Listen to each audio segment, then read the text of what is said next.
Terveisiä keikkabussista. Ollaan matkalla Nurmeksesta Lieksaan Sannan kanssa vaalikampanjaa tekemässä.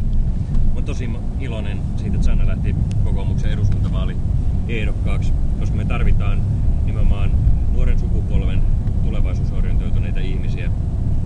Semmoisia teräviä nuoria naisia, jotka tuntevat koulutuksen, ovat kiinnostuneita sivistysyhteiskunnasta, tuntevat opiskelijoiden maailman ja tarpeen, joilla on avarakatseisuutta ja välittämisen tahtoa niin lapsista, lapsiperheistä kuin sitten eläintenkin oikeuksista ja eläinten normaalista hyvinvoinnista.